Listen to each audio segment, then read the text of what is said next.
So let me just get my computer open here, folks. I see we're on the record. Would you like me to call the case? Yes, please. Thank you, Mr. Vessels. Good afternoon, Your Honor. We are here in the matter of the State of Oregon versus Benjamin Smith. This is court number 22CR08677. Nathan Vasquez, representing the District Attorney's Office in the State of Oregon. Also present here with me on behalf of the State of Oregon is Ms. Muriel Mota. For the record, my last name is spelled V as in Victor, A-S-Q-U-E-Z. I'll let Ms. Mota introduce herself and then just state for the record that we are here for a status check-in on hearing on this case. Good afternoon, Your Honor. Muriel Mota for the State MOTA, bar number 155189. Thank you, Ms. Mota. And good afternoon, Judge John Sarre, SARRE034434 is my bar number here for Mr. Smith, who is not present. He is hospitalized currently. So, Mr. Sarre, do you have any sort of a sense about when he will be able to come to court?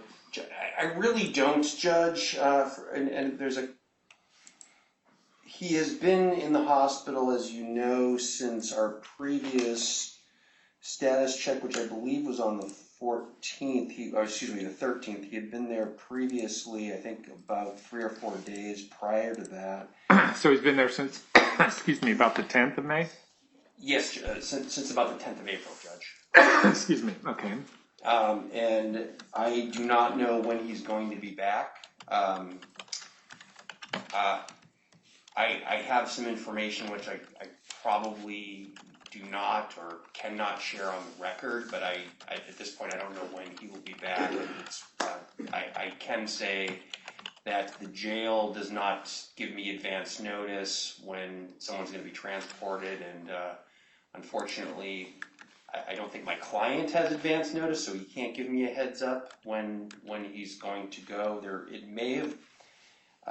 It may be something pre-planned, but I can't say that for a fact. Okay. Do you have a sense for whether we could go forward with a hearing in his presence next week if we schedule it then? Well, we could, Judge. I think at this point I'd be prepared to ask the court for a good cause finding on the bail hearing for the purposes that under the statute, I don't believe, given the fact that I have not had a lot of ability to have personal contact with my client due to his health issues, that I don't think I would be reasonably expected to, in this case, do a bail hearing within the 60-day period. So I feel comfortable asking for the court to find good cause to set I'm not asking the court to necessarily set a bail hearing today. I think, given my previous conversations with Mr. Smith, he will, when I can actually get access to him, he will actually waive the 60 days on the bail hearing. We may not have a bail hearing in this case. That, of course, is up to my client, but I think he's leaning towards, at the very least, the waiver. So what we're really talking about is waiving 60 days for the trial setting, right? Yes, Your Honor. So you're asking for a good cause. You're asking the court to make a good cause finding based on the defense attorney not reasonably being ready to proceed, that section of the statute? That's correct, Your Honor. Okay. And at this point, extended another 60 days? Is that the idea? Yes, Judge. Okay. Does the state have any thoughts on that? Your Honor, the state does not oppose that given the circumstances. I just wanted the record to be clear that, yes, I know it is in relation to trial within 60 days, but it also is applying to the bail in this particular matter, which currently the bail is set at no bail, and with the defendant having a right to a bail hearing, I just wanted to be clear on the record that the court is finding good cause to extend that particular finding until counsel is ready for a bail hearing, or at least has been able to talk to his client to determine if they are going to request a bail hearing. Okay. All right.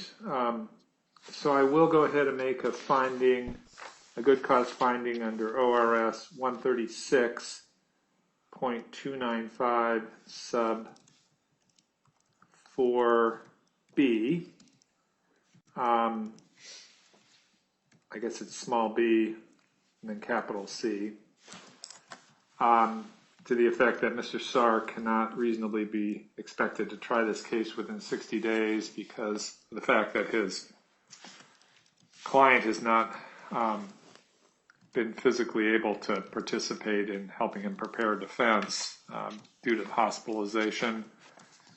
So we will extend 60 days, a total of another 60 days. Does anybody know where that would put us? Sure, I believe that the original arraignment date I have in the file is March 24th. So it would be essentially 120 days from that. Booking date is March 23rd. Okay, so we'll put it in order. We'll do an order after court, but it's part of the scheduling order perhaps. But we'll do 120. Good cause will be extended for 120 days past March 23rd. That would be July 21st, Your Honor. July 21st? Yes, sir. Okay, so through July 21st.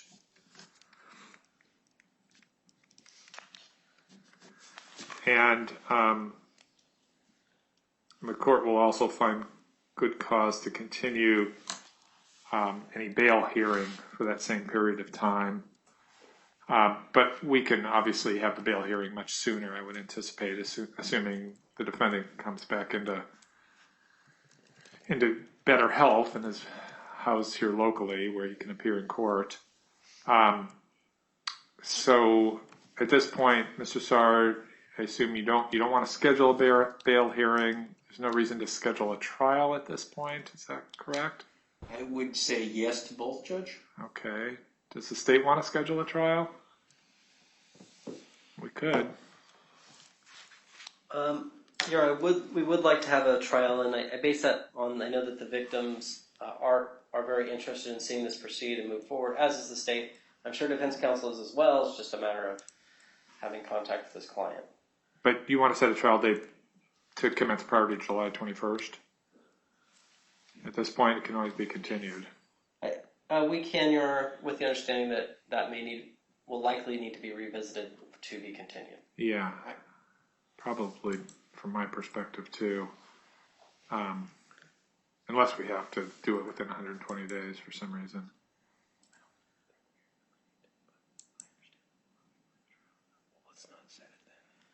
Or should we wait another week? Why don't we wait to see what happens with the defendant, Your Honor? I think that may make a little more sense. Then we don't have to put dates that will cause people to be concerned if we're looking to set something so soon. I would prefer to have input from the defendant himself, obviously through his counsel, on those dates. And Judge, maybe instead of setting something next week, I would ask the week of the 9th be considered instead of next week. Okay. Should we do it later in the week, like around the 13th or so? I think that would be fine. What about 1:15 on the 13th?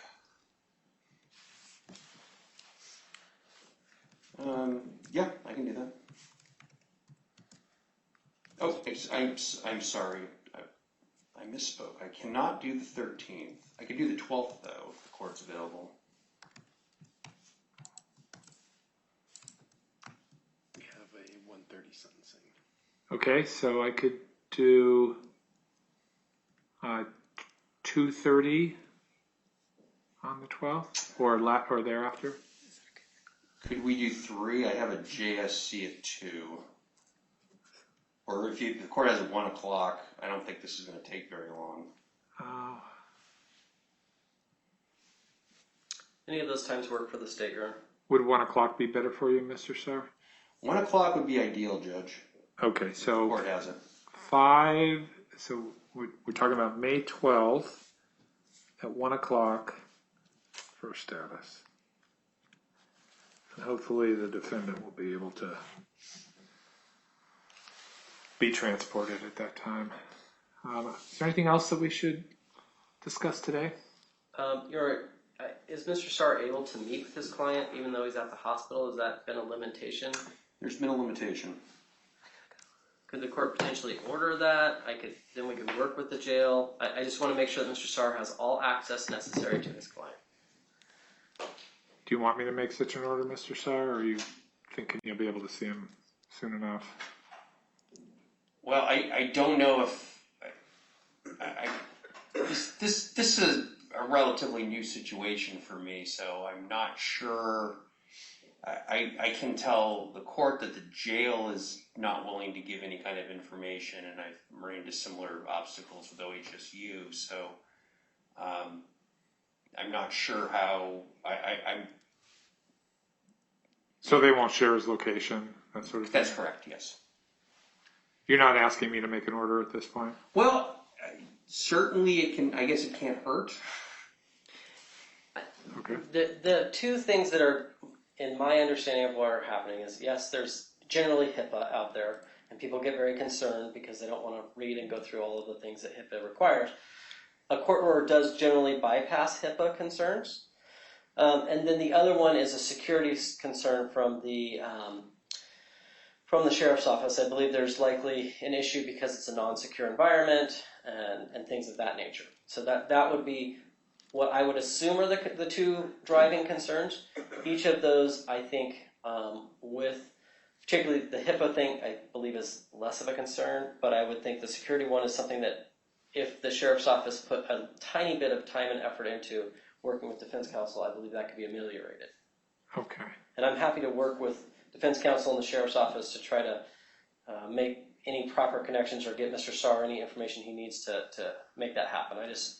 My goal ultimately is just to help move things forward, make sure Mr. Starr has full access to his client. All right. Well, probably someone, and I guess that someone should be us, should contact the sheriff and find out what their concerns are and what this order, how it would need to be structured in order for it to be effective. So why don't we do that then? And we'll see. And if they have a major complaint, we may have to have a further hearing where they can air that complaint. So we'll check in with the sheriff and get back to you on Okay, that. I appreciate that. And just, I guess, while we're on the record, I've mentioned this before. Mr. Smith, it's going to be probably physically very difficult and logistically very difficult for Mr. Smith to be here in person, particularly if he's at the Inverness jail, which is where he's been.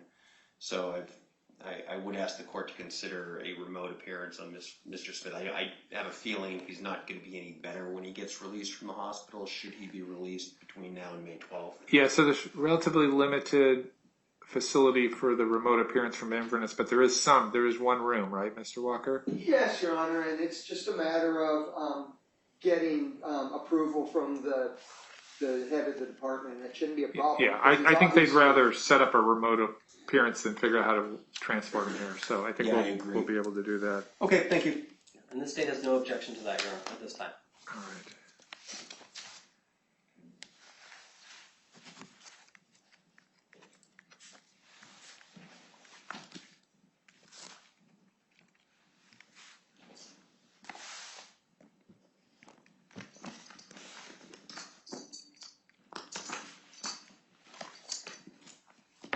Okay, I think that's it then. Thank you all. Thank you both. We can go off the record. Thank you, Your Honor.